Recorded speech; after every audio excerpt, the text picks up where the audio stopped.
감회가 엄청 새롭습니다. 왜냐하면 이제 10년 전 제가 딱 봐도 나이가 많이 안 들어 보이죠. 예, 뭐 그렇게 공감을 안 하시는 것 같은데 저 굉장히 젊은 전도사입니다. 예, 저도 이제 10년 전에 딱 19살이었어요. 고3이었는데 그때 이제 제가 목회를 목사님이 되겠다고 결정을 내린 건 아주 오래 전이지만 그때 정말 뜨겁게 신앙생활을 했었거든요. 정말 막 진짜 불이 타오르는 그런 신앙생활을 했었어요. 그랬는데 이렇게 등단하게 되고 말씀을 전하는 자리에 서게 되니까 굉장히 마음이 벅차오르고 뭐 이렇게 설명할 수 없는, 처음 주님을 만났을 때 그런 비슷한 느낌을 오늘 제가 이 자리에 들어오면서 또 이곳에서 예배를 드리면서 이곳에 쓰면서 그런 것들을 경험을 했습니다. 한 달 전쯤인가요? 우리 김영준 전사님이랑 식사 자리를 간 게 화근이었던 것 같아요. 우리 권사님이 이렇게 교역자분들 고생하신다고 식사를 대접하신다고 식사 자리에 제가 우연하게 이렇게 찾아갔어요. 근데 전사님 계시더라고요. 네, 조용히 식사하시고 오시더니 전사님 이때 시간 언제 괜찮으시냐고 그렇게 물어보셔서 그냥 괜찮다고 했는데 이런 수련회가 있다고 해서 굉장히 부담감을 많이 느꼈지만 네, 주님의 부르심으로 믿고 순종함으로 나왔습니다. 사실 제가 아까 소개해 주셨지만 저는 지금 대전에서 본당에서 이제 유년사, 그러니까 초등학교 1, 2, 3학년 친구들을 담당하고 있는 전도사예요. 그래가지고 사실 이게 4년을 사역을 했어요. 4년을 2018년도 12월에 이제 중문교회로 와서 4년 연차로 4년을 이렇게 사역을 했는데 이렇게 청소년 청년들 앞에 설교해 본 경험이 한 번도 없어요.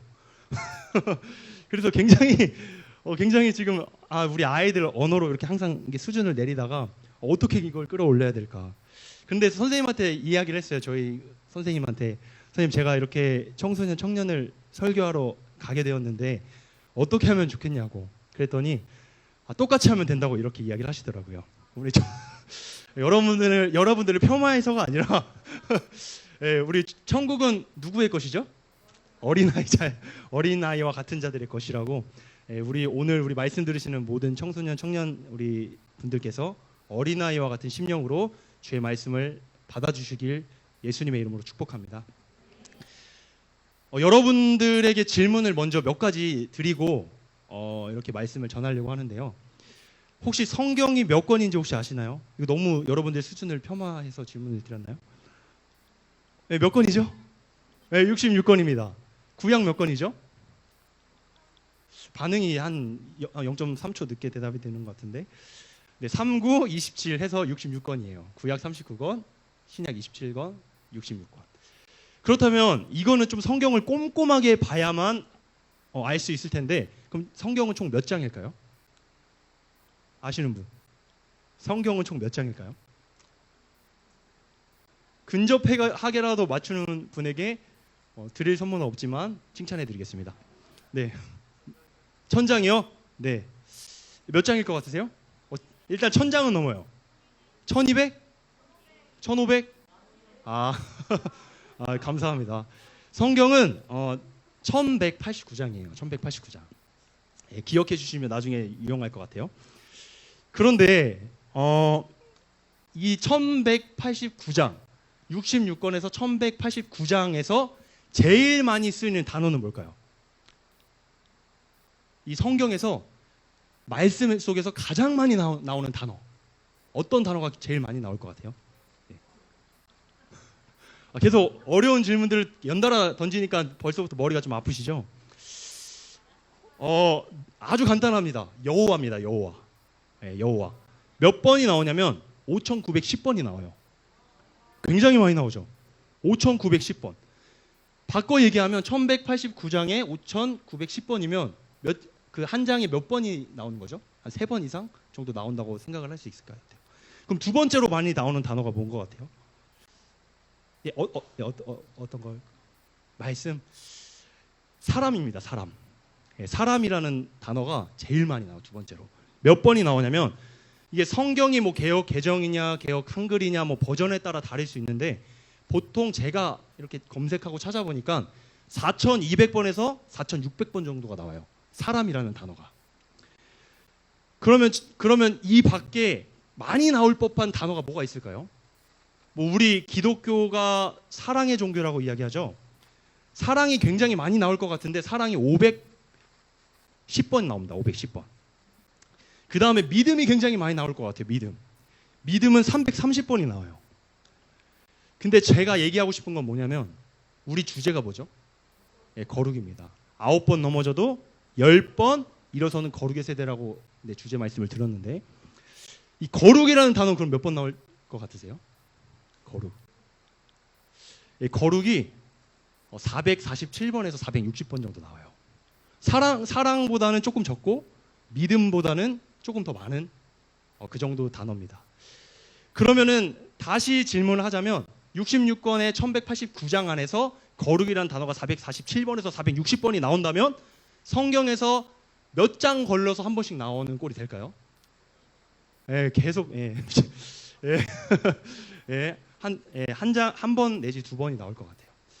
근데 여러분들 혹시 큐티하고 말씀 양육을 듣다 보면 우리가 성경 본문하는 연구하는 방법에 대해서 우리가 말씀 공부를 통해서 듣다 보면 우리 본문을 통해서 가장 먼저 찾아야 될 포인트가 하나 있어요. 그게 뭐냐면 어떤 단어가 중복해서 반복해서 많이 나오느냐.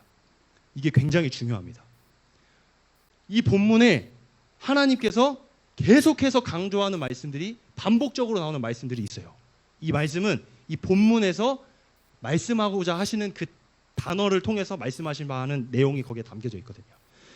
그만큼 성경에서 굉장히 많은 숫자의 거룩이라는 단어가 나오게 되는데 이만큼 우리는 거룩에 주목을 하면서 우리 말씀을 봐야 합니다. 제가 본문을 다시 한번 읽겠습니다. 베드로전서 1장 15절 오직 너희를 부르신 거룩한 자처럼 너희도 모든 행실에 거룩한 자가 되라. 모든 행실에 거룩한 자가 되라. 여기서 한번 띄워주시겠어요? 본문 띄워주시겠어요? 여기서 그러면 너희는 누굴까요? 너희 여러분 저 듣고 있는 그 당시 듣고 있는 청중들 네 맞죠? 그렇다면 거룩한 자는 누구실까요? 방금 성경에서 제일 많이 나오는 분 여호와 우리 하나님이십니다. 우리 다음 한번 말씀 넘어가서 읽도록 하겠습니다. 우리 베드로전서 1장 1절에서 2절 말씀입니다. 우리 같이 한번 읽어보겠습니다. 시작. 예수 그리스도의 사도 베드로는 본도 갈라디아 갑바도기와 아시아와 비두니아에 흩어진 나그네 곧 하나님 아버지의 미리 아심을 따라 성령이 거룩하게 하심으로 순종함과 예수 그리스도의 핏부림을 얻기 위하여 택하심을 받은 자들에게 편지하노니. 잠깐 전으로 넘겨주시겠어요? 여기서 말하는 너희는 두 가지로 묘사됩니다. 첫 번째, 성령이 거룩하게 하심으로 순종하는 자들. 두 번째는 예수 그리스도의 핏부림을 얻기 위해 택하심을 받은 자들. 여기서 너희는 그 두 가지 부류의 사람들을 지칭하고 있어요. 성령의 거룩하심을 받았다. 이 말을 바꿔 얘기하면 성령 받은 사람이라는 것입니다. 예수 그리스도의 핏부림을 얻기 위하여 택하심을 받은 자. 바꿔 말하면 예수 피로 구원받은 하나님의 백성을 의미합니다. 그래서 다시 한번 이야기하자면 여기서 베드로 전서 1장 15절에서 말하는 오직 너희는 구원받은 자를 의미해요. 구원받은 자. 성령 받은 자를 의미합니다. 예수 피를 경험한 자를 의미해요. 그러면 여기에 해당되는 사람 거룩하라라고 이야기를 했을 때 여러분들은 해당되지 않기 때문에 혹은 해당되더라도 이 명령에 벗어나는 사람일까요? 말이 지금 어렵죠? 다시 한번 이야기하자면 우리 이 말씀을 듣는 우리 모두에게 하나님께서 첫 번째로 주신 율법을 통해 첫 번째 주신 말씀은 뭐냐면 레위기 19장 2절 말씀인데 하나님의 속성이 거룩이에요. 거룩. 하나님의 속성은 첫 번째로 하나님을 표현할 수 있는 속성 거룩. 근데 이 거룩은 하나님께서 우리 하나님의 백성에게 첫 번째로 명령하신 명령입니다. 이렇게 거룩이 굉장히 중요해요. 그렇다면 우리가 공공연하게 우리 그 옆에 뭐 집사님들이나 아니면 뭐 어른 성도님들이나 이런 식으로 인사하죠. 아마 아무개 성도님, 뭐 박아무개 성도님, 뭐 이아무개 성도님 이렇게 성도님이라고 부르면서 이렇게 서로 호칭을 부릅니다. 근데 지금 이 말씀을 듣고 보니까 성도라는 것이 단순하게 예수님의 피를 경험하지도 못하고 성령 받지도 못한 사람이 성도라고 지칭한다면 그 표현이 맞는 표현일까요? 성령 받지 못한 자가 성도가 될 수 있을까요? 예수 피로 구원받지 못한 자가 성도가 될 수 있을까요? 그럼 여러분들은 성도인가요? 성도? 예, 성도가 되지 못한 분들은 오늘 이번 수련회를 통해서 성도 되시기를 예수님의 이름으로 축복합니다. 우리가 성도가 돼야 합니다. 성도가. 그래서 우리가 교회 안에서 굉장히 쉽게 표현하는 표현들이 굉장히 많아요. 성령 받지 못하고 구원받지 못한 자가 뭐 예를 들어서 집사의 직분을 받았다. 그러면 어떤 일이 일어날까요?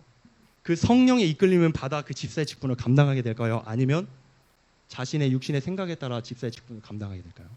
성령 받지 못하면 내 의로 감당할 거예요. 그렇기 때문에 소위 세상에서 집사를 잡사라고 합니다. 잡사. 그러면 똑같아요. 우리 목사님들을 폄하하는 단어가 있어요. 폄하하는 단어. 우리 목사님들도 굉장히 거룩하신 분들도 많고 굉장히 뜨거우신 분들도 많고 말씀에 충만하신 분들도 많지만 목사님이라고 해서 성령 받았을까요? 목사라고 다 성령 받았다고 할 수는 없을 것 같아요. 그래서 나오는 문제가 뭐냐면 세상 사람들은 소위 목사님을 먹사라고 합니다. 먹사. 먹고 튄대요. 헌금을 갈취해서 성도들의 헌금을 갈취해서 자신의 배를 배부르는 존재라고 먹사라고 표현을 해요. 그렇기 때문에 성령 받지 못하고 구원받지 못한 자가 교회에 질비하니까 일어나는 문제가 개독교라는 단어가 나오는 겁니다. 그래서 우리가 반드시 우리가 이렇게 편안하게 쓰는 단어들, 우리가 교회에서 쉽게 쓰는 단어들을 우리가 곰곰이 생각을 해봐야 돼요. 그것으로 말미암아 우리가 미혹을 당할 수도 있어요. 그것으로 말미암아 우리가 속을 수도 있어요. 속을 수도. 내가 구원받은 것처럼, 내가 성령 받은 것처럼 성도라고 부르니까, 집사라고 부르니까, 리더라고 부르니까 내가 마치 구원받고 성령 받은 사람처럼 착각하고 사는 거예요. 그러다가 결국 죽으면 어떻게 될까요? 열심히 하는 일 다 하고 열심히 충성하다가 결국 어디로 갈까요? 결과는 뻔하겠죠? 그렇다면 우리가 어떻게 성도가 되냐? 우리 같이 한번 따라서 저와 함께 따라서 한번 말해 봅시다. 먼저 내가 누군지 철저하게 알아야 한다. 내가 누군지를 철저하게 알아야 돼요. 방금 이야기했듯이 이미 미혹돼서 내가 구원받은 사람이라고 착각하는 사람들이 굉장히 많아요. 구원받지 못했음에도 착각하는 거야. 착각하고 있기 때문에 내가 누군지를 정확하게 판단을 내리지 못하고 있어요. 내가 구원받았는지 내가 성령 받았는지 이거를 파악을 제대로 하지 못하는 겁니다. 그래서 다시 한번 따라해 볼게요. 나 자신을 알 때 거룩을 사모한다. 내 자신을 알아야 거룩을 사모할 수 있게 돼요. 자, 말씀 읽어보겠습니다. 우리 시편 51편 5절 말씀입니다. 자, 우리 같이 한번 읽어볼게요. 시작. 내가 죄악 중에서 출생하였으며 어머니가 죄 중에서 나를 잉태하였나이다. 자, 내가 죄악 중에서 어떻게 됐다고 이야기하죠? 출생되었다고. 모친이 죄 중에 나를 어떻게 했다고 이야기할까요? 잉태되었다고. 이것은 우리 시편을 쓴 우리 다윗의 고백입니다. 비단 다윗의 고백일까요? 우리의 고백입니다. 우리도 이미 부모님이 정자와 난자가 수정되는 그 순간부터 우리는 죄인으로 태어났어요. 이미 뱃속에서 나오는 그 순간부터 우리는 죄인으로 태어났다는 거예요. 자, 두 번째 한번 읽어볼게요. 로마서 3장 23절 말씀입니다. 자, 모든 사람이 죄를 범하였음에 하나님의 영광에 이르지 못하더니. 자, 특정 사람만 죄를 범했다고 성경은 이야기하나요? 모든 사람이 죄를 범했다고 이야기합니다. 한두 명이 죄악을 범한 게 아니라 여기에 계신 모든 분들이 다 죄를 범한 죄인이라고 이야기하고 있는 거예요. 자, 그래서 여기서 하나님의 영광에 이르지 못했다라고 이야기가 나오는데 이게 좀 희미하게 해석될 수 있어요. 영광에 이르지 못한다는 말이 굉장히 추상적으로 다가올 수 있는데 쉽게 표현하면 이겁니다. 하나님께 갈 수 없게 되었다. 하나님께 나아갈 수 없게 되었다. 하나님한테 갈 수 없으면 우리의 생명은 어떻게 되나요? 죽게 되겠죠. 우리의 영혼은 어떻게 될까요? 지옥 가게 됩니다. 하나님의 영광에 이르지 못했다는 말씀은 로마서 6장 23절에서 정확히 이야기하고 있어요. 죄의 삭은 사망이다. 사망이라는 거예요. 사망. 하나님의 영광에 하나님께 가까이 가지 못한 존재는 사망한 상태라는 겁니다. 사망한 상태. 우리가 아담과 하와 이야기를 모르는 사람은 없으시죠? 처음에 아담을 하나님께서 창조하실 때 어떻게 지으셨죠? 흙을 빚어서 만드셨어요. 스킨십 하셨어요. 스킨십. 직접 손으로 빚었어요. 다른 것들을 다 창조하실 때는 말씀으로 지으셨습니다. 말씀으로 지으셨습니다. 하지만 우리 인간을 만드실 때는 직접 흙으로 빚어서 그 코에 생기를 불어넣어 생명이 되게 하셨어요. 하나님이 인간을 만드실 때는 이렇게 만드셨어요. 굉장히 특별하고 굉장히 고귀하고 굉장히 소중하고 존귀한 존재로 인간을 만드셨다는 말입니다. 그래서 우리 이제 연인이 있으시거나 결혼하신 분들은 아시겠지만 이 스킨십이라는 것이 어떤 의미를 우리에게 이제 의미를 가지고 있죠. 스킨십. 관계의 친밀성을 이야기하죠. 벌써부터 연애하면서 스킨십하는 청소년 청년분들이 있으면 자제하시길 예수님의 이름으로 축복합니다. 네, 굉장히 위험합니다. 굉장히 위험합니다.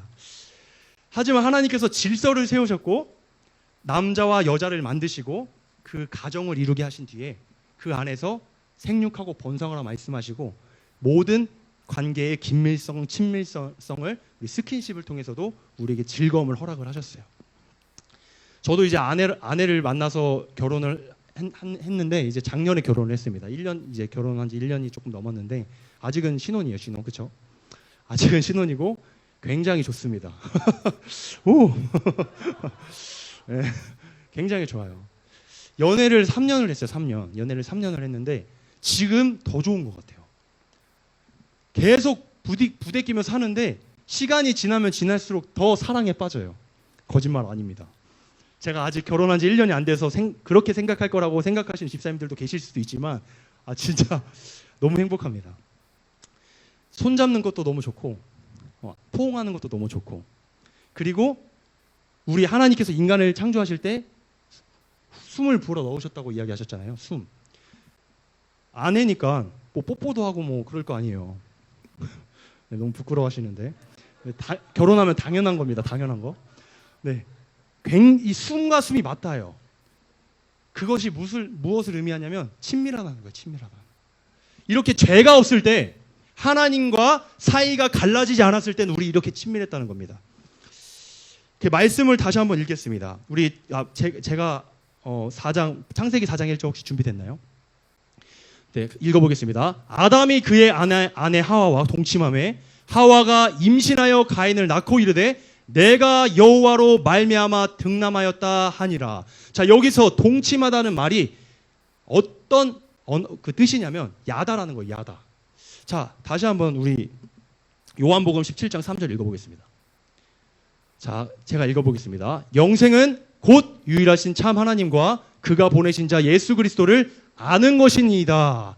여기서 방금 창세기에서 나왔던 동침이라는 뜻과 여기서 아는 것은 동일한 언어예요. 동일한 언어. 원어로 따지면 야다라는 뜻인데 방금 이야기했듯이 모든 것을 안다 이런 뜻이에요. 그 관계 속에서 모든 것을 공유한다 이런 뜻이에요. 하나님과 우리 사이가 이런 관계였다는 말입니다. 이런 관계였다는 말. 그런데 우리 요한일서 8장을 보니까 이렇게 나와요. 만일 우리가 죄 없다고 하면 스스로 속이고 또 진리가 우리 속에 있지 아니할 것이요. 하나님과 죄로 인해서 사이가 갈라져 버렸는데 세상 사람들 혹은 교회를 다니는 사람들조차도 내가 죄인이라는 사실을 인식하지 못하는 사람들이 이런 고백을 하게 되는 거예요. 내가 죄 없다 하면 지금 뭐라고 이야기하냐면 우리 계속 띄워주시면 감사하겠어요. 스스로 속이고 또 진리가 우리 속에 있지 않다고 이야기합니다. 스스로 속인다는 거예요. 스스로 속인다는 거. 내가 죄가 없다고 이야기하는 게 스스로 속인다는 거예요. 세상 사람들 이러잖아요. 아니 나는 보지 않는 곳에서나 보이는 곳에서나 법도 잘 지키고 다른 사람들한테 피해도 안 주고 다른 사람들 해코지도 안 하고 나는 떳떳하게 청렴결백하게 살아가는데 내가 무슨 죄인이냐. 이렇게 자기 의가 강한 사람은 이 말씀을 도무지 받아들일 수가 없어요. 근데 교인도 마찬가지예요. 회개하지 않는다는 것은 이미 우리 속에 진리가 있는지 없는지를 우리가 판단을 해야 돼요. 회개가 나오지 않는다면 간구의 기도도 할 수 있고 간청의 기도도 할 수 있고 중보 기도도 할 수 있지만 정작 중요한 날마다 해야 할 회개를 하지 않는다면 과연 내 속에 진리가 있는가? 내 안에 진리가 머물고 있는가? 이것들을 우리가 잘 알아야 된다는 겁니다. 제가 이제 간증을 좀 하려고 해요.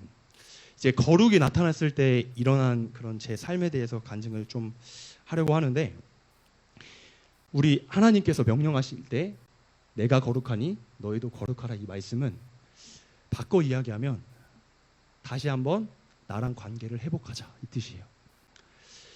제가 어린 시절에 어떤 가정 환경에서 자랐냐면, 물론 여기에 말 못한 가정 가운데 고민이 있는 친구들도 있을 수 있어요. 근데 저도 제가 우리 가정에 대해서 이야기를 하자면 굉장히 저는 어렸을 때 그 행복했던 기억, 그 추억들이 좀 많이 없는 것 같아요. 그냥 뭐 친구들이랑 놀 때, 아니면 뭐 내가 좋아하는 일, 하고 싶은 일 할 때 그때 생겼던 추억 외에는 집안에서 적어도 초등학교 5학년 전까지는 행복했던 기억이 그렇게 많지 않은 것 같아요.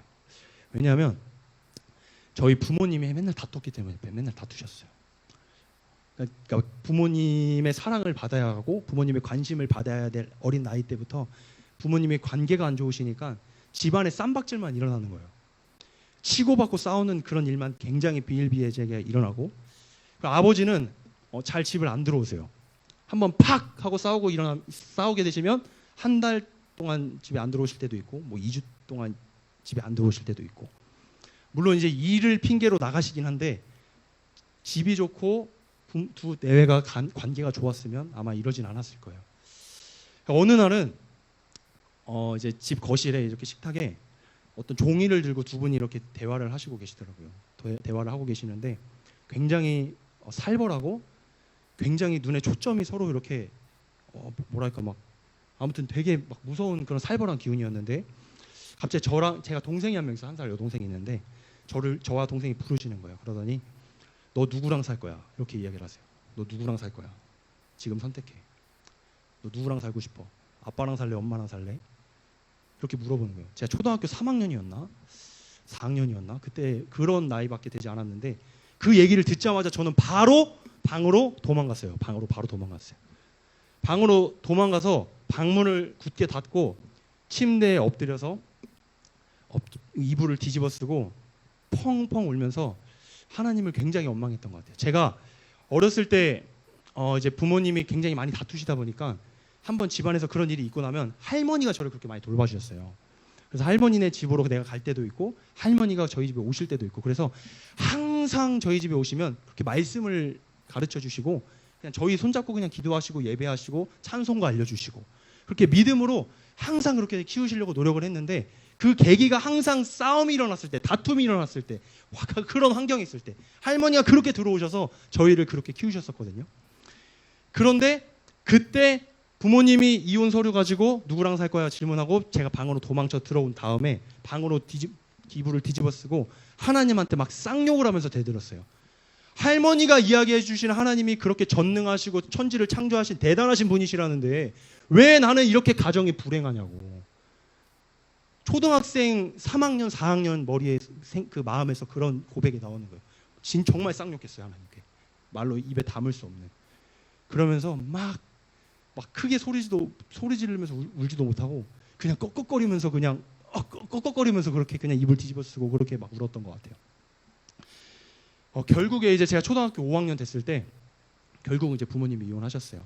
사실 그 전에 저희 할머니께서 그래도 신앙생활을 굉장히 오래 하시고 신실하신 분이셔서 저희 그 부모님의 이혼을 막기 위해서 기도원에 이제 환갑쯤이었는데, 원래 환갑 잔치를 해야 되잖아요. 굉장히 집안의 경사잖아요. 우리 부모님을 축하해 드리는 날인데 그때 기도원으로 들어가셨어요. 그래서 20일을 금식하셨어요. 그 이혼을 막으시려고. 그래서 한 차례 맞고 한 차례 넘어갔지만 결국은 이렇게 되더라고요. 초등학교 5학년 때 부모님이 이혼하셨어요. 그리고 이제 저희 할머니가 들어오셔서 이제 저랑 아빠랑 할머니랑 동생이랑 살게 된 거예요. 동생이랑 매일 저희를 데리고 그때와 똑같이 예배를 드리셨어요. 예배를 가정 예배 이렇게 드리자고 하고 뭐 교회 가자고 하고 손 붙잡고 가시고, 할머니가 좋으니까 그냥 따라가게 되잖아요. 그러니까 이제 항상 할머니가 가는 거 쫓아다니면서 예배 드리고, 또 할머니가 새벽 예배 갔다 오시면 뭐 저녁 예배 갔다 오시면 뭐 여름이면 겨울이면 뭐 차가운 손, 뜨거운 손 가릴 것 없이 번갈아 가시면서 맨날 아침마다 제 발붙잡고 기도해 주셨거든요. 불쌍히 여겨달라고. 긍휼히 여겨달라고. 제가 아직도 그게 그게 정말 이게 아직도 기억에 남아요. 그렇게 기도를 하셨는데 이제 중학교 딱 올라가니까 할머니는 그렇게 사랑하고 기도해 주시고 저를 키우셨는데 중학교 올라가니까 이 상처와 쓴뿌리라는 것이 굉장히 무서운 것 같아요. 중학교 올라가니까 이제 반항심이 생기잖아요. 여기도 중2병 굉장히 세게 앓고 계신 분 있나요 혹시? 예수님의 이름으로 치료되기를 축복합니다. 네, 중2병 굉장히 세게 맞았어요. 이제 중학교 입학하고 이제 아무리 할머니가 사랑한다고 해도 부모님으로부터 받는 사랑이 채워지지가 않는 거예요. 그러니까 밖에 이제 학교를 가면 저랑 비슷한 애들을 꼭 찾게 돼요. 비슷한 애들. 그럼 꼭 저처럼 비슷하게 가정이 파탄 나거나 뭐 부모님이 아예 떠나가서 뭐 그렇게 살거나 뭐 이런 애들이 굉장히 많은 거예요. 그런 애들이랑 같이 놀면서 그런 애들이 같이 모여서 하는 짓이 뭐가 있겠어요? 뭐 집에 들어가지 않아도 되지. 부모님의 간섭도 없지. 통제도 없지. 그리고 굉장히 반항심이 가득하지. 그러니까 그냥 비행 청소년 짓을 하는 거예요. 막 술 먹고 담배 피고 뭐 괜히 허세 부리면서 막 오토바이 끌고 다니고 막 그런 뭐 소위 막 그런 일진들이 한다는 이상한 짓 있잖아요. 그렇게 이제 시간이 남으니까 공부도 하기 싫고 뭐 반항심이 있으니까 공부도 하기 싫어. 놀고 싶어. 집안에 들어가기 싫어. 대들고 싶어. 막 이런 마음이 충만하니까 그냥 그렇게 중학교 1, 2, 3학년을 보낸 것 같아요. 근데 정말 신기한 건 그 과정 속에 저희 할머니가 얼마나 속에 타들어가셨겠어요. 그렇게 기도하고 그렇게 사랑하시는데 집에만 들어가면 그렇게 착했던 애가 물론 가정 상처는 있었지만 그렇게 착했던 애가 대들지 않던 애가 집에만 가면 뭐 집 나간다고 이야기도 하고 뭐 할머니한테 막 대들고 그러니까 언젠가 제 기억에 또 남는 것 중에 하나가 할머니가 그 자리에 주저앉고 우셨던 기억이 나요. 제가 그게 정말 아직까지도 제 상처에 이렇게 제 가슴 깊이 정말 죄송함으로 남아있는데 그렇게 할머니한테 대들고 집에 뛰쳐나온 경우도 있고 그러니까 당연히 공부 안 하죠. 제가 얼마나 공부를 안 했냐면 물론 공부 당연히 안 했겠지만 얼마나 공부를 안 했냐면 혹시 요새 중간고사, 기말고사 중학생 그 시험 볼 때 OMR 카드 쓰나요 혹시? OMR 카드 다 쓰죠. 채점을 OMR 카드로 하잖아요. 저는 중간고사, 기말고사가 제일 좋았어요. 왜냐하면 전날에 실컷 놀고 피곤하잖아. 막 밤새 게임하고 막 피곤하잖아요. 그러면 중간고사 되면 시험지 나눠주고 OMR 카드 나눠주면 그냥 일자로 쭉 짚고 자는 거예요. 그 시간이 2분이 안 걸리더라고요. 3, 3, 3, 3, 3, 3, 3, 1, 1, 1, 1, 1, 1, 2. 그러니까 이제 반에 한 40명 정도 있으면 뭐 하위권은 제가 뭐 따놓은 당상이죠. 그래서 그때 저랑 같이 학교 다녔던 친구들은 저한테 고마워해야 됩니다. 제가 바닥을 다 깔아줘가지고. 네, 그렇게 이제 다 찍고 자는 거예요. 근데 이렇게 반항하고 이렇게 공부 안 하고 제멋대로 사는데도 신기하게 진짜 신기하게 교회는 매주 가는 거야. 교회는 매주 가는 거예요. 왜 갔겠어요? 할머니가 그렇게 기도하시니까 저를 가게 하신 거죠. 그래서 이렇게 교회를 가게 됐는데 그렇게 계속 교회를 가다가 딴짓하고 교회 가고 딴짓하고 이것을 계속 반복적으로 살다가 중학교 1학년 때 이제 어느 날 이제 전도사님이랑 우리 선생님이 이제 수련회가 있다고 수련회를 가자는 이렇게 수련회가 있잖아요. 수련회가 있다 수련회를 가자는 거예요. 근데 그 수련회가 그냥 일반 수련회가 아니라 뭐 이렇게 여러 개 교회가 연합해서 드려지는 그런 수련회인데 예배, 찬양, 기도, 말씀, 예배 그것만 다 돌아가는 거예요. 그것만. 지금 일정 여기도 보니까 그렇게 되어 있더라고요. 정말 은혜죠, 은혜. 그렇게 예배만 있는 일정인데 제가 그 당시에 어떤 게임을 했었냐면 요새는 뭐 다 안 하실 것 같은데 바람의 나라라는 게임을 했어요. 바람의 나라. 그때가 이제 원래 이제 제가 할 때만 해도 레벨 20까지만 무료고 그때부터 이제 20 넘으면 이제 그 정액 쿠폰을 해가지고 돈을 내야만 이제 할 수 있었는데 그때 제가 중학교 3학년 때 그 무료화가 된 거예요. 무료화가. 그래서 한참 막 10시간, 11시간씩 게임하면서 막 KBS 육성에 집중하고 있는데 수련회 가면 게임을 못 하잖아요. 근데 가기 싫은데 여러분들도 지금 뭐 롤 티 올린다고 막 굉장히 막 신경 쓰고 있으신 분 있는데 뭐 부모님한테 끌려오신 분들도 있으시죠? 예, 없으시겠죠? 그렇게 이제 수련회를 가게 됐는데 참 신기하게 가자마자 왠지 모를 감정이 막 저를 휘감는 거예요. 막 찬양을 듣는데 가슴을 치고 막 말씀을 듣는데 다 나한테 하는 말씀 같고 기도를 하는데 눈시울이 계속 붉어지는 거예요. 그거를 2박 3일 동안 언제까지 그게 계속하다가 결국 터졌냐면 이튿날 저녁 집회 때 그게 터져버렸어요. 원래 이튿날 저녁 집회 때 그 수련회 피크라고 하잖아요. 피크. 그때 터져버린 거예요. 굉장히 참았어요. 왜 이러는지 모르겠어. 왜 자꾸 눈물이 나려고 하고, 왜 이렇게 내 마음에 심장이 막 자꾸 막 두근거리고, 왜 말씀이 나한테 하는 말씀 같고 도무지 이해가 안 되는데, 첫째 날 지나고 둘째 날 저녁 집회 되니까 갑자기 그 말씀이 제 신비에 팍 파고드는 거예요. 그때 그냥 완전 굴복하고 이제 기도 시간이 되게 됐는데, 이따가 우리 결단 찬양을 하겠지만, 그 찬양을 부르면서 기도를 하는데 막 그냥 우는 게 아니라 진짜 오열이 일어나는 거예요. 오열. 그때 부모님이 이혼하실 때 제가 그렇게 막 울었던 그 오열보다도 더 큰 오열이 막 일어나는 거예요. 그러면서 기도 시간이, 그때도 막 그 집회가 막 굉장히 기도를 많이 하는 시간이어서 막 30분이고 1시간이고 기도 시간만 그렇게 갖고 이렇게 기도를 하는데, 쉴 새 없이 계속해서 그 1시간이 1분처럼 느껴질 만큼 계속 오열하면서 울었어요. 왜 울었냐면 여러 가지 생각이 드는데, 첫 번째는 저희 할머니 생각이 나는 거예요. 내가 말씀을 들어보니까 나한테 하는 그 모든 말씀들이 다 내가 죄인이라고 하는데,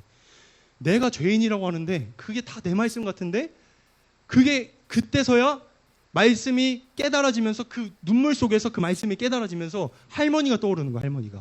할머니가 새벽마다 찬손으로 제 발 손 얹고 기도하는 그 장면이 떠오르면서 막 눈물이 쏟아지더라고요. 그 두 번째는 뭐냐면,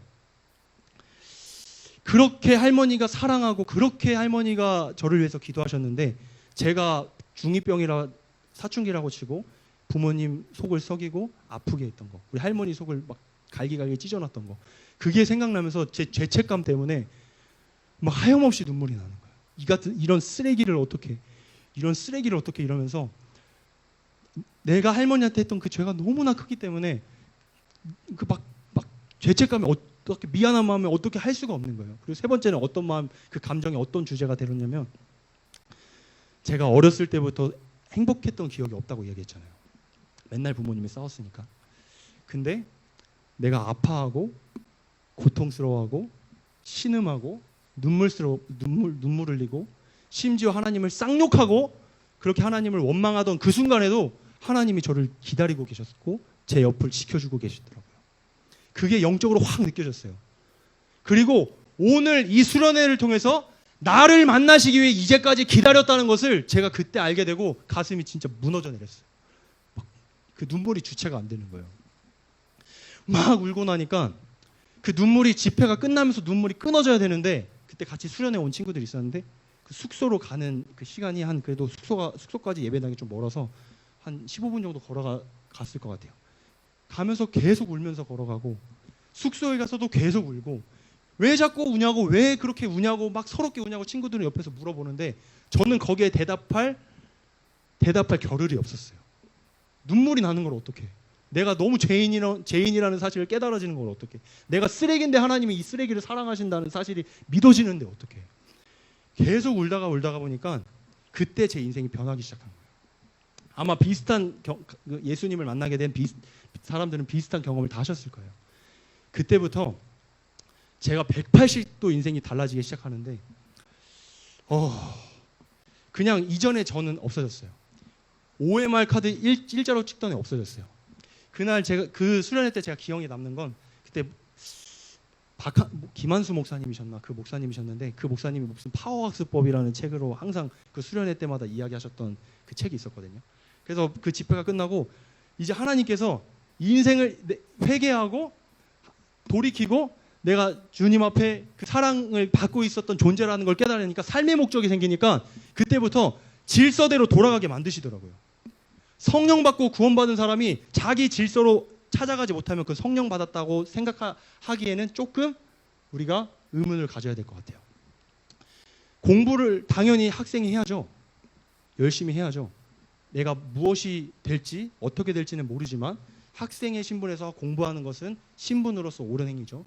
하나님께서 공부하게 하시더라고요. 제가 39등이었는데 3학년 1학기 때 공부하게 하시더니 지혜를 주시고 삶의 목적이 생기고, 삶의 목적은 주의 영광을 살아야겠다. 내가 이렇게 받은 사랑을 그냥 나만 썩히기는 아깝다. 내가 그 사랑을 전해야겠다. 이 결단이 되니까 공부하기 시작하는데, 뭐 여러분들은 워낙 공부를 잘하셔서 좀 놀라지 않을 수도 있겠지만 그래도 20등 하더라고요. 20등. 한 학기 만에 20등 하더라고요. 신기했어요, 저도. 나 이런 사람 아닌데. 그리고 고등학교 진학을 해서 그래도 열심히 했어요. 열심히 했는데 물론 뭐 굉장히 뭐 잘한 건 아니지만 뭐 전교 2등은 아니고 반 2등은 하게 되더라고요. 고3 되니까. 그러니까 목적이 생기니까 공부를 하게 되는 거예요. 공부를 하게 되니까 계속해서 하나님 공부를 하게 만드시는 거예요. 그렇게 해서 이제 공부하게 된 것이 있고, 두 번째는 어떤 변화가 일어났냐면 예배의 자리를 사모하게 됐어요. 공부를 하는 목적도 주의 영광을 위해서, 그리고 무엇보다 나를 구원하신 그 하나님의 사랑이 너무나 크기에, 나 같은 영혼을 살리신 그 하나님 사랑이 너무나 크기에, 하나님이 나를 살리셨던 것처럼, 다른 누군가를 통해서 나를 살리셨던 것처럼 나도 누군가를 살릴 수 있는 복음을 전하는 사람이 되자. 이것이 가장 가치 있는 일이다. 이렇게 결단을 하게 되니까 공부도 하게 되고, 그리고 예배의 자리를 사모하게 하시더라고요. 누가 시키지도 않았는데 수요 예배 가고, 누가 시키지도 않았는데 금요철학 가고, 누가 시키지도 않았는데 새벽 예배 가게 하고, 누가 시키지도 않았는데 주일날 모임하게 하고, 토요일날 교회 가게 하고, 그냥 계속해서 교회가 가고 싶은 거예요. 그냥 계속 교회를 사모하게 되더라고요. 예배의 자리가 너무 기쁜 거예요. 그래서 계속해서 예배를 가게 되는데, 제가 이제 고등학교 올라가서 이제 고등학교 1학년, 2학년 때까지, 이제 고등학교 1학년 때까지 그래도 예배 생활이 제한 없이 뭐 이렇게 학교 공부하면서도 제한 없이 이렇게 되었었는데, 고등학교 2학년 때는 한 에피소드를 이야기하자면, 저희 담임 선생님이 윤리 선생님이었어요. 윤리 선생님. 근데 윤리 선생님이었는데 제가 이제 워낙 주님을 사랑하다 보니까, 요새 고등학생들 혹시 등교 시간이 어떻게 되나요? 7시 이렇게 50분 이렇게까지 가나요? 네. 보통 이렇게 학교 가면 그 자습이 아니라 뭐 독서 시간 주지 않아요? 저는 이제 독서 시간을 줬어요. 1시간을 독서를 하고, 그다음 아침 조회하고, 그다음에 이제 1교시 수업을 들었는데, 조례 시간에 주님을 사랑하니까 당연히 다른 책들보다는 성경을 보고 복음 서적을 보고 계속 이제 신앙 서적을 읽는 거예요. 근데 우리 선생님이 그게 꼴보기 싫었나 봐요. 그게 굉장히 꼴보기 싫었나 봐요. 그래서 어느 날은 저를 부르시더니, 너는 책 읽는 시간에 도대체 무슨 책을 읽냐고 저한테 이렇게 질문을 하시더라고요. 그래서 저도 제가 좋아하는 책들을 보고 있다고, 제가 가장 좋아하는 책 보고 있다고. 근데 그렇게 말씀을 하시더라고요. 유난 좀 부리지 말라고, 유난 좀 부리지 말라고. 나도 교회 다니고 나도 하나님 믿는다. 근데 너가 공부할 때, 너가 그렇게 다른 책을 보면서 지식을 쌓아야 할 때, 물론 선생님 말씀도 맞을 수 있지만 저는 이미 길을 정했잖아요. 주의 일을 하겠다고 마음을 정했었는데, 유난 피지 말라고, 그 책 읽지 말라고 그렇게 쿠사리를 주시더라고요. 그 얘기 하든 말든 저는 그냥 읽었어요. 왜냐면 나는 내가 가야 할 길이 정해졌는데, 공부도 열심히 하지만 그렇다고 공부 열심히 안 한 건 아니거든요. 열심히 읽는데 그거 가지고 계속 뭐라고 하는가. 어느 날 이제 보통 이제 1학기 한 4월 달쯤 뭐 이렇게 수학여행 가죠. 수학여행. 그때 이제 제가 제주도를 이제 저희가 가게 된다고 이제 이야기를 했는데, 하필이면 또 일, 월, 화 이렇게 가더라고요. 일요일이 겹치잖아. 주일 예배를 못 드리잖아. 그래서 선생님한테 찾아갔어요. 선생님, 저는 예배를 드려야 돼서 그 수학여행을 못 갈 것 같아요. 이렇게 얘기를 했더니, 너 미친놈이냐고 그렇게 이야기를 하시더라고요. 뭐 속으로 미친놈을 맞다고 얘기를 하고 싶었는데, 아니 왜 안 가냐, 왜 뭐 때문에 가냐, 그냥 그 제주도 가서 교회 가라, 거기 가서 예배 드리면 되지 않냐, 저한테 이렇게 이야기를 하시는 거예요. 그래서 아니다, 저는 제가 그 당시에 이제 고등부에서 그 신입반, 그러니까 새신자들을 관리하는 어떤 섬김의 역할을 했었는데, 제가 교회에서 할 일이 있다, 제가 뻥꾸 내고 제가 안 가면 이 차질이 생긴다, 저는 반드시 교회를 가야 된다. 그래서 수학여행은 못 갈 것 같다고 그렇게 얘기를 했어요. 그랬더니 네 알아서 하라고 해버리고, 대신에 수학여행 안 갈 거면 학교 나와야 된다고, 수업은 아니지만 자습을 해야 된다고 이야기를 하더라고요. 그래서 알겠습니다 하고 그냥 자습을 하러 갔어요. 그러고 나서 계속 이제 안 그래도 꼴 보기 싫었던 애가 수학여행도 빠지면서 반 분위기 흐리지, 그리고 선생님 말 안 듣지. 그러니까 선생님이 화가 나셨나 봐요. 그래서 저한테 눈길 하나 주지 않는 거예요. 눈길 하나. 수업 들어올 때마다 괜히 막 옆에 있는 사람이랑 저 막 뭐랄까 비교하면서 막 저를 깎아내리고 계속 저를 미워하시는 거예요. 서러웠지만 뭐 어쩔 수 없지, 뭐 그렇게 뭐 가고 있었는데, 그럼에도 불구하고 그리스도인의 어떤 그 책임 중에 하나가 선한 영향력을 미쳐야 한다, 이런 마음이 들어서 항상 하나님, 제가 어떻게 하면 선생님의 마음을 풀어드릴 수 있겠습니까? 제가 주님 좋아서 예배를 빠질 수 없어서 이렇게 선택을 했는데 이 선택으로 하여금 다른 사람들에게 본이 되지 않고 다른 사람들에게 하나님의 영광이 해치게 된다면 제가 어떻게 됩니까? 막 기도하고 있었는데 어느 날 갑자기 선생님이 막 비상이라고 이야기를 하시면서 저희가 남자반이었어요. 남자반이었는데 갑자기 죄송해요. 머리를 빡빡 밀자는 거예요. 머리를 빡빡 밀자는 거예요. 근데 그때 저희가 두발 자유라는 게 지금 두발 자유죠. 두발 자유죠. 저희가 두발 자유의 과도기예요. 그래서 중학교 때까지는 두발 자유를 못 하다가 고등학교 올라오니까 고등학교 1학년 넘어서 그때부터 두발 자유가 시작하게 됐는데 애들이 막 이제서 머리를 기르잖아요. 애들이 막 이제서 머리를 기르는데 갑자기 선생님들이 의기투합을 하자고 머리를 깎자는 거예요. 그래서 이제 머리를 깎자고 이렇게 이야기하는데 누가 그거를 듣겠어요. 안 그래도 우리 학생들 말 더럽게 안 듣는데. 근데 저는 들었어요. 그래가지고 그 말씀을 하시자마자 이게 기회다. 그래서 그날 학교 끝나고 바로 미용실 가서 머리를 밀었어요. 그리고 머리를 밀고 이제 학교를 갔는데 딱 2명이 저랑 똑같이 밀었더라고요. 한 명은 그 선생님들 그 딸랑이 하는 친구들 있잖아요. 이렇게. 소위 속된 말로 딸랑이.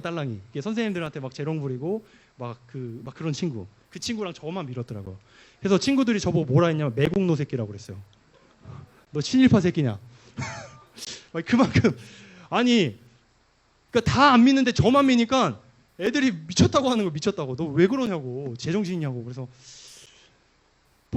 담임 선생님이 그렇게 밀라고 해서 밀었다 그렇게 얘기를 했는데 그때부터 선생님의 마음이 조금 녹으셨는지 전처럼 차가운 눈빛은 주진 않아도 따뜻한 눈빛은 아니더라도 그래도 한 번씩 도닥여주고 그래도 한 번씩 이렇게 그 관심을 가져주시더라고요. 그리고 나서 우리 그 2학년을 마치고 나서 그 우리 통지표를 보면 이제 선생님이 쓰신 그 란이 있잖아요. 이 학생은 뭐 어쩌고. 근데 저는 굉장히 잘못된 걸 쓰실 줄 알았는데 그때 입학사정관제 나오니까 굉장히 막 이런 거 잘 써야 되잖아요. 굉장히 나쁜 걸 써줄 줄 알았는데 굉장히 장문으로 좋은 글을 많이 써주셨더라고요. 그래서 되게 감사하다. 하나님은 역전시키시는구나.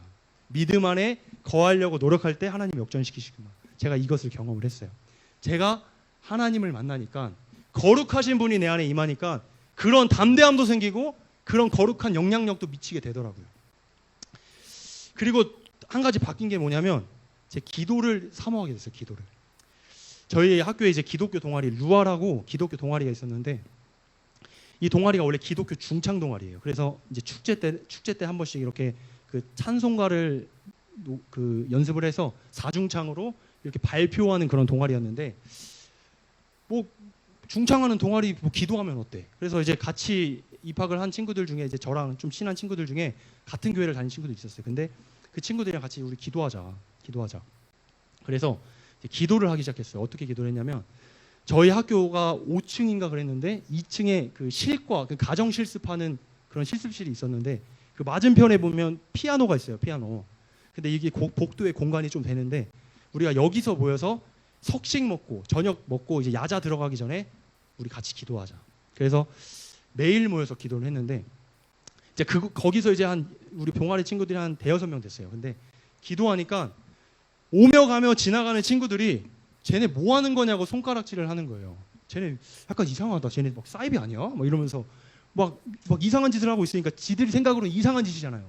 그러니까 이상한 행동을 하고 있으니까 막 와가지고 괜히 관심 갖고 이렇게 두리번거리고 어떤 친구는 동아리 친구 중에 이게 좀 뭐랄까 좀 얕잡아 보이는 친구가 있었나 봐요. 뭐 직구준 친구가 와가지고 머리에 기도안에 치약을 묻히고 하더라고요. 그리고 이제 막 어느 날은 진짜 막 갑자기 우르르르 애들이 몰려오더니 저희 기도하는 데 와가지고 막 나무아미타불 관세음보살 하면서 막 이상한 연부를 외우면서 막 기도하는데 막 맞불을 놓더라고요. 맞불을. 그래가지고 이게 기도하니까 사단이 이렇게 역사하는구나. 물론 그냥 지나갈 수도 있지만 그 17살, 18살 호기심 많고 굉장히 짓궂고 굉장히 장난스럽고 이때 이제 막 와서 나무아미타불을 외쳐야 되는데 이거 기도를 못 하겠다. 그렇다고 기도는 쉴 수 없으니까 어떻게 하지 이렇게 고민하다가 저 담당했던 고등부 전사님한테 이야기를 했더니 예수님도 피하셨다라고 이야기를 하시면서 기도할 수 있는 다른 공간이 있으면 거기를 찾아보라고 이야기를 하시더라고요. 근데 마침 우리 동아리원 중에서 어떤 친구가 개척교회 그 목사님의 딸이었어요. 개척교회 목사님 딸이었는데 정말 감사하게 학교 인근에 그 교회가 있었어요. 그래가지고 이제 그 다음부터는 이제 그 친구의 교회로 가서 기도를 하자라고 해서 이제 야자 끝나면 보통 9시 정도 되잖아요. 9시 정도 되는데 이제 9시에 끝나면 교회까지 한 5분 거리밖에 안 되니까 빨리 친구들이랑 가서 10시까지 같이 통성 기도를 하면서 부르짖어 기도하는 시간을 가졌어요. 고등학교 3년 내내. 그렇게 공예배 시간을 제외하고는 그렇게 계속 기도를 하게 하시더라고요. 그렇게 기도를 하게 하시니까 당연히 기도하니까 당연히 내 목적이 뚜렷해지고 기도하니까 예배드리고 싶고 기도하니까 친구를 사랑하고 싶고 기도하니까 선생님에게 선한 영향력을 미쳐서 선생님도 나를 통해 예수님의 모습을 보여주고 싶다라는 마음이 드는 거예요. 그래서 계속 기도하게 하시더라고요. 그리고 또 어떤 게 변화가 생겼냐면 전도하게 하시더라고요. 전도. 제가 예수님 중학교 3학년 때 만나고 이제 그 예수님이 날 너무 사랑하시는 그 사랑에 너무나 감사해서 막 전도를 하고 싶은 거예요.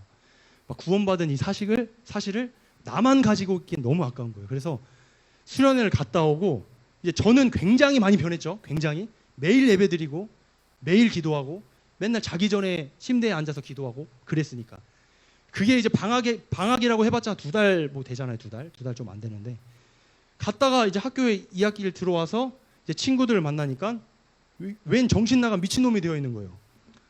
애들이 눈도 약간 헷가닥해진 것 같고 막 맨날 막 애들 보면 뭐 시비 걸고 막 장난 걸고 그러던 애가 갑자기 와서 야 내가 널 사랑한다고 막 이렇게 고백하고 그리고 나한테 막 제가 막 그 괴롭혔던 친구들이 있었는데 굉장히 못된 놈이어가지고 괴롭혔던 친구들이 있었는데 그 친구들을 찾아가서 그냥 미안하다고 했어요. 내가 미안하다고 뺨 때리고 싶으면 때리라고. 그렇게 가가지고 사과를 하고 그러면서 너 예수님 믿지 않을래? 전도를 하게 되더라고요. 걔네 입장에서는 한 달 전에 2달 전만 해도 장난 걸더니 갑자기 예수 믿으라고 하니까 미친놈이라고 생각을 하겠죠, 당연히. 그러면서 이제 계속 막 전도하고 싶은 마음이 생기니까 그때 이제 학교에서 굉장히 신기한 건 군대도 마찬가지예요. 초코파이에 그렇게 목을 걸거든요. 근데 이상하게 중학교 그 학교 다닐 때 학교 끝나고 나면 맛있는 것도 먹고 할 수 있긴 하지만 꼭 수업 시간에 사탕 하나가 그렇게 좋아. 사탕 하나 주는 선생님이 그렇게 좋아요. 근데 제가 그 박하사탕을 이렇게 할머니가 좋아하시는 사탕을 집에서 가져와가지고 이제 밤마다 돌아다니면서 이제 사과하고 전도하고 사탕 주고 사과하고 전도하고 이게 되더라고요. 이게 그렇게 되다 보니까 이제 중학교 3학년 때 그때 이제 교회에서 무슨 전도 집회를 한다고 하는데 저는 뭐 그런 거랑 상관없이 전도가 하고 싶은 마음이 계속해서 생기니까 이제 계속 전도를 했어요. 계속. 한 명이 전도되고 2명이 전도되고 3명이 전도되고 전도가 되다 보니까 전도 집회 날 참 공교롭게 한 10명의 친구를 한 번에 전도를 해서 데려왔어요. 교회로. 그러니까 사람들이 이제 교회에서 굉장히 짓궂고 예배 드릴 때 막 이상한 짓 하고 있던 놈이 갑자기 막 전도하고 예배 막 드리고 하니까 이제 선생님들이 너무 좋아하시는 거예요. 근데 이게 고등학교 올라가서도 변치 않는 마음 하나님 허락하시더라고요. 계속 기도하니까 이 전도하는 마음이 끊어지지 않고 기도하니까 계속해서 영혼을 바라보게 하시는 거예요. 그래서 고등학교 1학년 때 제가 이따가 자료를 하나 보여드릴 게 있어요. 이게 저 자신을 이렇게 어떤 뭐 말을 해서 믿으시면 정말 감사하겠지만 나름의 증거로 몇 가지 가져온 게 있는데 고등학교 때도 막 전도하게 하시니까 그냥 막 쉬는 시간만 되면 전도하고 뭐 이렇게 뭐 야자 시간 밤 뭐 전에 뭐 점심 시간 이때 막 전도하고 그러면 이상하게 전도하면 애들이 안 들을 것 같아요. 이상하게 안 들을 것 같은데 굉장히 궁금해해요. 이게 사후 세계와 관련된 이야기잖아. 내 근원적 내 본질에 대해서 이야기하는 거잖아.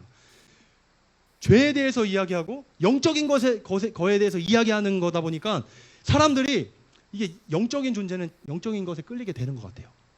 그래서 전도를 하면 항상 친구들이 이렇게 몰려왔었어요. 그래서 이렇게 전도를 하는데 그렇게 전도하고 하다 보니까 이제 그 1년을 마치니까 반에서 한 절반 정도를 이렇게 좀 교회를 데려갔었어요. 한 40명 정도 됐고 이제 전교생이 15반 정도 됐어요. 15반. 뭐 여자 반, 남자 반 그때 나눠져 있었는데 15반에 40명씩 있어요. 요새는 그렇게 많지 않잖아요. 제가 살던 집이 부천인데 부천은 인구 밀도가 한 100만 정도 되거든요. 이 대전보다 작은데. 그래서 굉장히 많아요, 애들이. 근데 한 절반 정도를 교회를 데려가게 되더라고요. 또 2학년 돼서 올라가니까 또 기도하지, 또 예배하지, 또 전도하지. 계속해서 하나님께서 그 마음을 부어주시고 계속해서 거룩하신 그 하나님이 내 속에서 거룩하심을 나타내시니까 계속해서 그렇게 하시던 2학년 때도 전도하고 3학년 때도 전도하게 되니까 어느샌가 이제 고등부 이제 회장이 되어 있고 어느샌가 이렇게 계속 이제 항상 이제 제가 맡은 반에는 항상 2-3배 정도 이렇게 아이들이 많았던 것 같아요. 그래가지고 이렇게 전도를 하다 보니까 계속 이렇게 맡겨주시는데 혹시 그 제가 자료 가져온 거 한번 띄워주시겠어요? 제가 저를 자랑하려고 하는 게 아니라 제 중학교 때 사진입니다. 그때 예수님 만나고 졸업 앨범을 찍는데 저 멘트가 지금 친구에게 저 멘트 혹시 보이시나요? 굉장히 포부가 거창하죠. 막 CTS에서 볼 수 있을 거야. 막 CT에서 막 기독교 방송에서 볼 거야 너네들 막 이러면서 막 이렇게 막 굉장한 포부를 막 저거는 박제되잖아요. 중학교 때 사진이에요. 한번 넘겨주시겠어요? 네, 넘겨주세요. 이거는 뭐 글씨는 잘 안 보일 수도 있는데 고등학교 때 이제 한 학기를 그 1년을 마치고 롤링 페이퍼를 써요. 혹시 롤링 페이퍼 거의 많이 쓰죠? 이 롤링 페이퍼를 쓰는데 여기에 내용 다 들어 있는 내용이 뭐냐면 몇 가지만 얘기하면 너를 통해서 예수님을 믿게 됐어. 너가 걱정하는 나 누구야? 기도해줘서 고마워. 뭐 이런 내용들이 주로 담아 있어요. 물론 그 중에 어떤 애는 나무 아미탑을 써놓은 친구도 있고, 물론 어떤 사람은 의태야 예수는 유태인들이 만들어낸 신화적 허구적 존재야. 그런 거에 빠지지 마. 이상한 조언 막 이런 게 남겨놓고. 그 고등학교 1학년 굉장히 철학적이죠. 이상한 글들도 벌어 있지만 대부분 제 친구들이 이런 글들을 많이 써줬더라고요. 다음 넘겨주시겠어요? 그리고 이게 1학년 그 왼쪽 상단부터 1학년, 2학년 그리고 아래는 3학년인데 제 1학년 때 혹시 좀 글이 보이시나요? 제가 제 입으로 좀 읽기가 좀 민망하긴 한데 눈웃음이 쩌는 아이 교회를 너무 찬양해 우리를 위해 울기도 했다. 이게 뭐냐면 제가 이제 전에 다녔던 교회가 기도원이 있었어요. 기도원이 있어서 하계성에 동계성에 3박 4일 동안 이제 집회를 하게 되는데 제가 여름 성회 때 친구들을 전도해서 데려가려고 한 4명 정도를 이제 기도해서 이제 데려가게 됐는데 2명은 그래도 부모님이 신앙생활 하시는 애들이었고 그 2명은 아예 초짜였어요. 교회를 아예 다녀보지 못한 친구들. 근데 흰돌산을 데려간 거예요. 혹시 흰돌산 가본 친구 있어요? 흰돌산 장난 아니잖아요. 막 우쭈야 하면서 막 부르짖으니까 진짜 얘네들한테는 진짜 미친놈인 거예요. 진짜 그냥 광란의 집단인 거야 진짜. 그래가지고 얘들이 갑자기 와가지고 예배를 드리니 막 주여 하지 막 그 목사님이 또 영권이 있으시니까 막 저희 담임 목사님도 막 기도할 때 귀신 드러나고 막 그러시잖아요.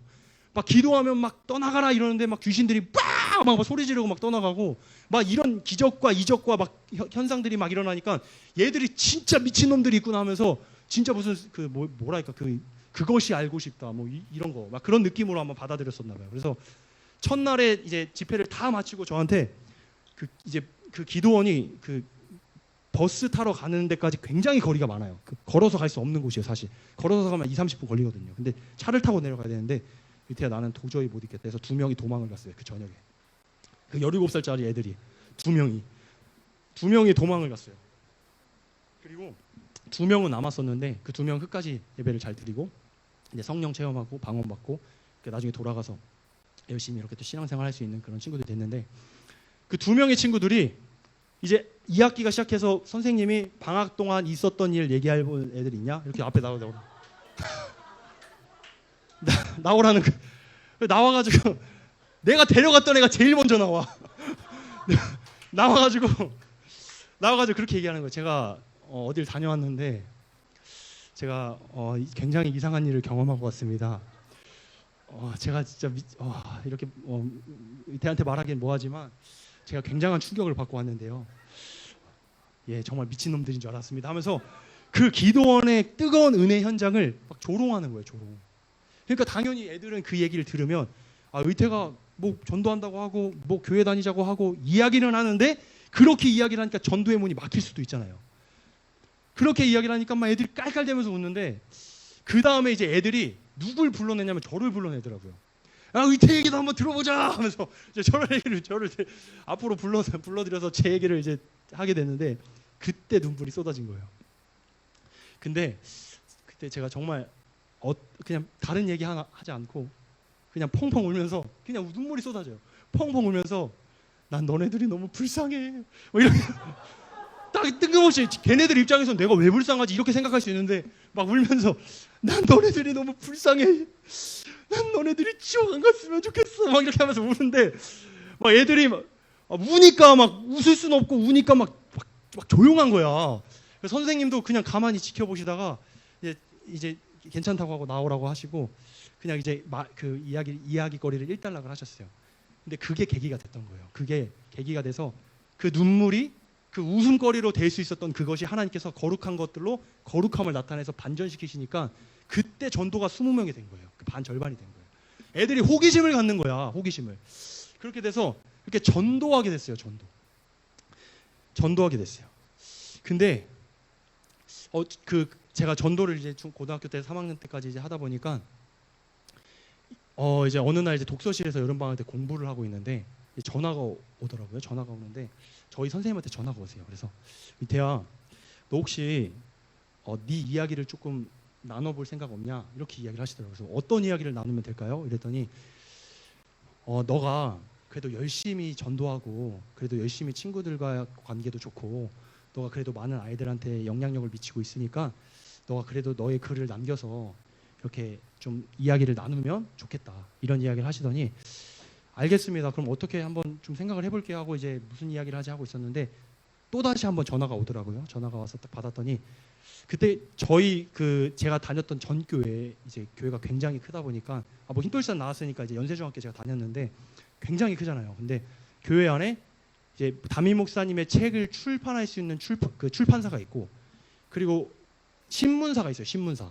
그러니까 매주 나오는 건 아니고 한 달에 한 번씩 이렇게 첫째 주에 이제 신문을 발행을 해서 이렇게 신문이 나오는데 그 신문 거기 신문사에서 전화가 온 거예요. 전화가 와서 김의태 학생 회장이냐고 김의태 회장이냐고 왔다고 했더니 방금 연락 받지 않았냐고 하면서 저한테 글을 이렇게 써달라고 이야기를 하시더라고요. 그래서 한번 이렇게 띄워줘 보시겠어요? 제가 가져온 게 있는데 제가 이제 쓰게 된 저 앞에 있는 사진의 인물과 동일 인물입니다.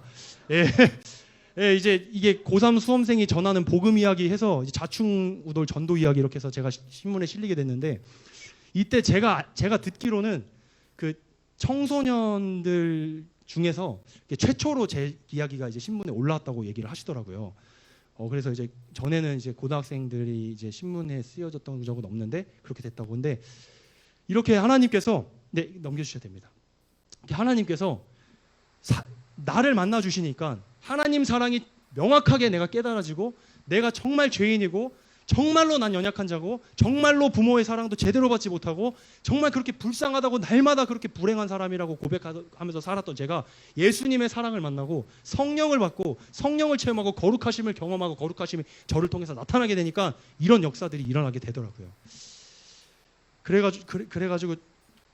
그래서 우리 한번 말씀을 한번 읽어보겠습니다. 디모데전서 4장 5절입니다. 벌써 시간이 거의 다 됐는데 디모데전서 4장 5절입니다. 같이 한번 읽어볼게요. 시작. 하나님의 말씀과 기도로 거룩하여짐이라. 거룩하신 성령께서 내 안에 들어오시니까 내 안에 임재하시니까 거룩하심을 나타내시기를 소원하시는 거예요. 거룩하심을 나타내는 방법은 거룩하심을 나타나게 할 수 있는 원동력은 기도와 말씀이라는 것을 말씀이 말씀하고 계십니다. 베드로전서 우리 1장 13절에서 15절 말씀 한번 읽어보겠습니다. 우리 같이 한번 읽어볼게요. 우리 13절부터 15절 같이 한번 읽어볼게요. 그러므로 너희 마음의 허리를 동이고 근신하여 예수 그리스도에 나타내실 때에 너희에게 가져올 은혜를 온전히 바랄지어다. 너희가 순종하는 자식처럼 이전 알지 못할 때를 쫓던 모든 사역을 본받지 말고 오직 너희를 부르신 이처럼 너희도 모든 행실에 거룩한 자가 되라. 자, 여기서 13절 한번 띄워봐 주시겠어요? 13절을 한번 보니까 허리를 동이고 어느 허리를 동이라고 이야기하죠? 마음의 허리를 동이라고 하는 겁니다. 그리고 어떻게 하라고 이야기하고 있나요? 근신하라. 또 하나 말씀 한번 읽어보겠습니다. 우리 로마서 10장 10절 말씀. 네, 읽어보겠습니다. 사람이 마음으로 믿어 의에 이르고 입으로 시인하여 구원에 이르느니라. 사람이 마음으로 믿어야만 의에 이르고 입으로 시인해야만 구원에 이른다고 이야기하시는 거예요. 자, 마음으로 믿는 것은 우리의 노력으로, 우리의 힘으로, 방법으로 되는 걸까요? 되지 않는 걸까요? 안 되는 걸까요? 안 되는 것도, 안 되는 거라고 말하는 것도 맞지만 되는 거라고 말하는 것도 맞아요. 왜냐하면 우리가 하나님이 이렇게 말씀하셨잖아요. 믿음은 바라는 것들의 실상이요 보이지 않는 것들의 증거라. 믿음이 없어도 바라는 것이 있다면, 바라려고 노력한다면 그것이 실상이 된다 말씀하셨어요. 우리가 비록 지금 거룩하려고 노력되지 않고 우리 마음에 결단이 서지 않고 우리가 하나님 뜻대로 살려고 하는 마음이 있지 않더라도 우리가 하나님 앞에 마음을 돌리고 마음의 허리를 동이고 근신할 때 하나님께서 우리를 거룩하신 길로 인도하신다는 겁니다.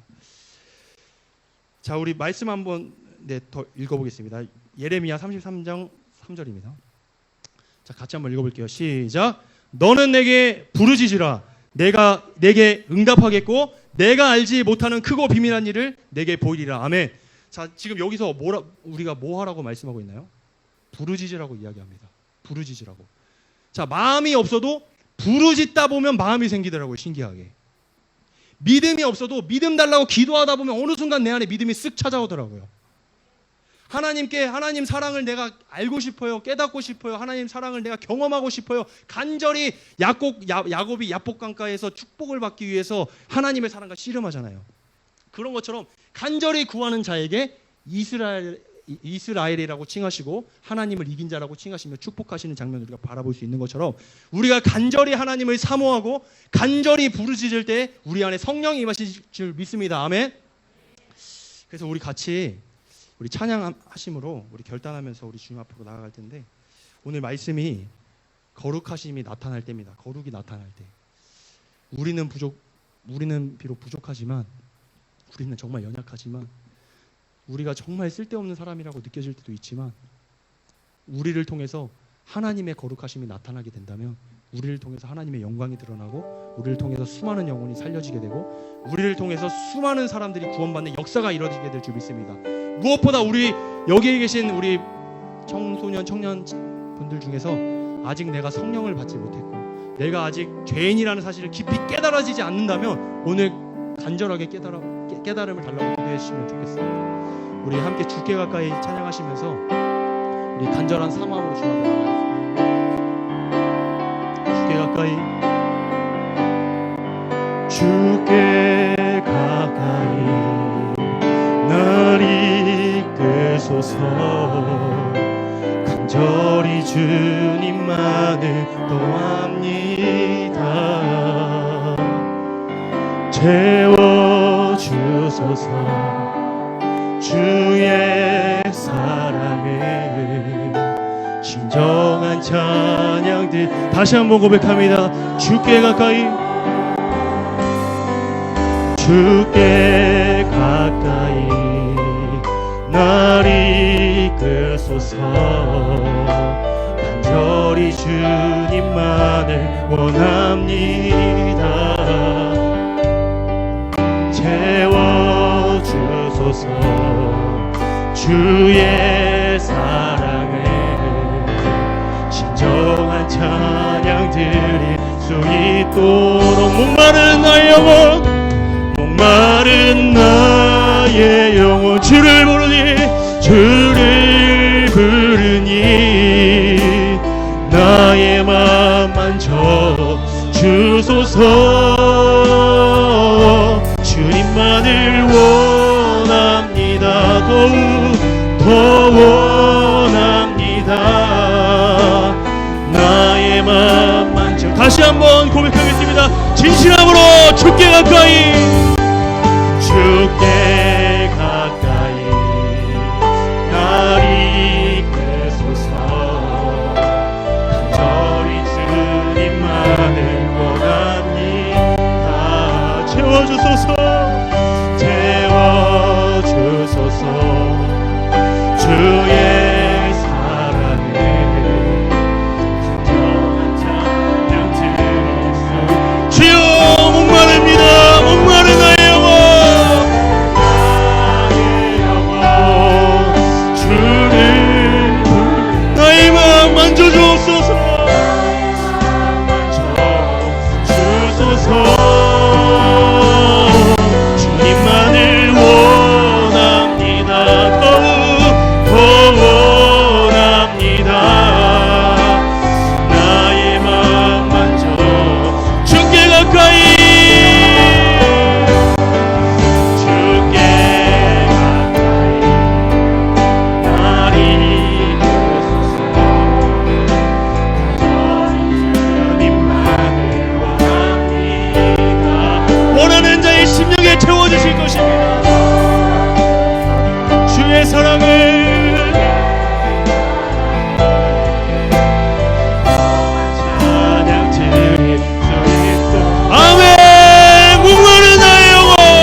진실함으로 주님 앞에 나아가겠습니다. 목마른 나의 영혼, 나의 영혼, 주를 부르니 나의 마음 만져 주소서.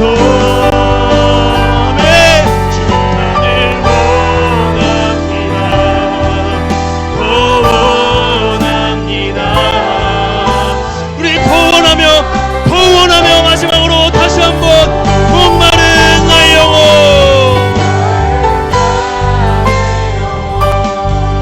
주를 부르니 나의 마음 만져 주소서. 아멘. 주님만을 원합니다.